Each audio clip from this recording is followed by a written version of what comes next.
there. I'm Sarah A. Chrisman, the author of The Tales of Chetzemoka, and I'm here with one of my four-footed neighbors today to tell you about Victorian pets.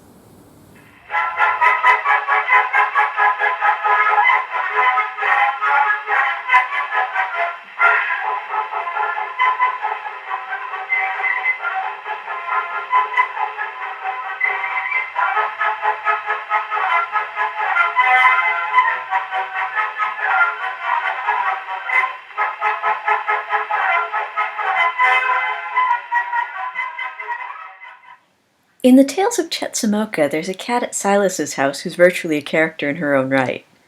In a rapping at the door, McCoy's initial suspicions of Felix relax when she realizes that it was his work as a journalist that broke up an illegal dogfighting ring on the waterfront. And in Three Women a Wheel, awkward Ethel has a number of humorous mishaps after taking in an orphaned baby owl. All of these elements of the stories tie into an interesting shift that took place in the 19th century regarding the animals people share our lives with. People have been taming and living with animals since well before recorded history. Humans domesticated the dog around 10,000 BC, and the cat domesticated us sometime after that. Throughout the millennia, human destinies have been tied up with various animals ranging from sheep and goats to horses and elephants. Ancient Egyptians hunted with tamed cheetahs, and the Ainu people of Japan traditionally raised brown bears to use in religious ceremonies. Humanity wouldn't be where we are now if it weren't for the animals that have walked life's road with us and in many cases quite literally carried us along the path. However, there's a big difference between considering an animal a part of your life and considering it part of your family, and pets in the modern sense of the word are a fairly new concept. The relationships between humans and domestic animals have varied in different places and at different times. Some animals have enjoyed periods of worship from some cultures and gross mistreatment at the hands of others. For the most part, though, the closest modern analog to the relationship most humans have had with their animals throughout time might be that of employer and employee. Whether they were guarding our grain or providing us with food themselves, for the most part, humans took animals in because we saw some tangible benefit to be gained. In exchange, the animals were paid in food, protection, and shelter. The word pet comes from a Scottish and Northern English dialect and was first recorded in the 16th century. It originally referred to a lamb that had to be brought up by hand because it had lost its mother. People might very well have grown fond of livestock with whom they'd had very close interactions when the animals were babies, but the concept of maintaining an animal that couldn't earn its keep as an adult was limited to the elite upper classes for much of history. Poor people just didn't have the time or the money to take care of a dog whose raison d'etre was being carried around in someone's sleeve. Forward now to the 19th century. A rapidly expanding middle class and swift improvements in various technologies meant that large portions of the population found themselves with more time and money than they'd ever enjoyed before.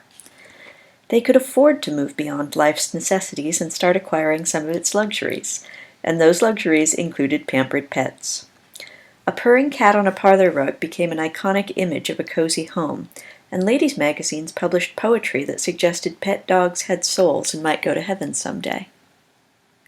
19th-century American writer Mark Twain liked cats so much that when he couldn't bring his own cats with him on vacation, he would rent cats wherever he was staying, then leave money behind to cover the care of the cats he'd rented for the rest of their 9 lives. One of Twain's famous witticisms is that if a man could be crossed with the cat, it would improve man, but it would deteriorate the cat. Twain's custom of renting cats on vacation was pretty extreme, but plenty of people worried about what to do with their own cats when they went out of town. In 1888, an animal welfare newsletter published an article about a summer boarding house for cats. This charming true story described the business of a New York man who every summer turned his entire house into a boarding home for cats whose owners were on vacation. He made enough money from this practice to send his wife and children on a 2-month summer vacation every year, and he still turned a tidy profit. As for 19th-century dogs, Victorian cyclist and writer Karl Kron thought so much of his pet bulldog Curl that he dedicated his memoir to him. Kron's autobiography is mostly an account of the man's cycling adventures. In fact, it's this book that we owe the term road hog to. Karl Kron coined the term as something to describe teamster wagons who wouldn't give way to cyclists on the road. But he did take time out from his cycling adventures in the book to devote an entire chapter to his memories of Curl, who he called the best bulldog ever. The only picture in the whole book is of dear old Curl. Some people went to such extremes in spoiling their pets that their acquaintances started to wonder if the animals might be happier with a little less of all the lavish indulgence being showered on them. In 1889, Good Housekeeping published a hilarious article titled "The Poodle's Plaint." The story is written in the first person from the dog's perspective, and in it the poodle describes how miserable it is to be dressed up in bows and carried around and cooed over, when what she really wants is to frolic in the park and chase cats. The cat's opinion of this desire isn't recorded. People's closer relationships to their pets were reflected in popular culture and educational texts alike. Children's school books such as Bancroft's Second Reader and Monroe's New Second Reader based entire lessons around themes like appreciating the loyalty of dogs and teaching manners to cats. The Little Kittens poem that Sophie recites in Book 4 of the Tales of Chetzemoka, Delivery Delayed, is taken from yet another childhood school book. My own grandmother used to recite poems about anthropomorphized animals that she'd learned in a one-room schoolhouse on the Alberta prairie. All of these reinforce the growing tendency for people to look on animals as more and more like humans. I've mentioned that the idea of pets for pets' own sake started mostly as an upper-class luxury that was adopted by other people as societies became more affluent. The upper classes continued to have plenty of pets in the 19th century, and their fond attitudes for their animals helped set an example for everyone else. Queen Victoria famously had a spaniel named Dash who was so dear to her that on the day she was crowned queen of the most powerful empire on earth, she took time out to give her dog a bath. And Victorian pet ownership was not by any stretch of the imagination limited to dogs and cats.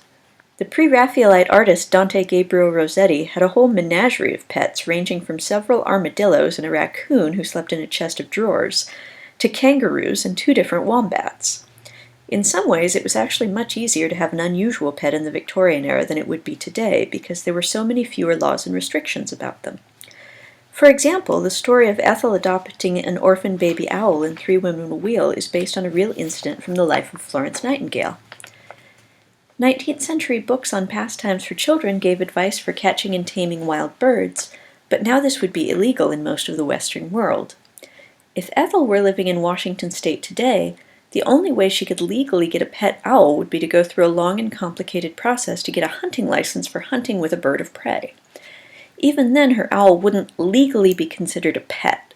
Legally speaking, it would be considered a hunting tool. The laws vary from state to state and country to country. The one inequivocal thing you can say about them all is that they're much more complicated than they used to be. It's also worth mentioning that some pets that are considered exotic now didn't used to be. My favorite example of this is the hedgehog. They're a very niche pet now, but in Victorian London they were one of the cheapest that could be bought.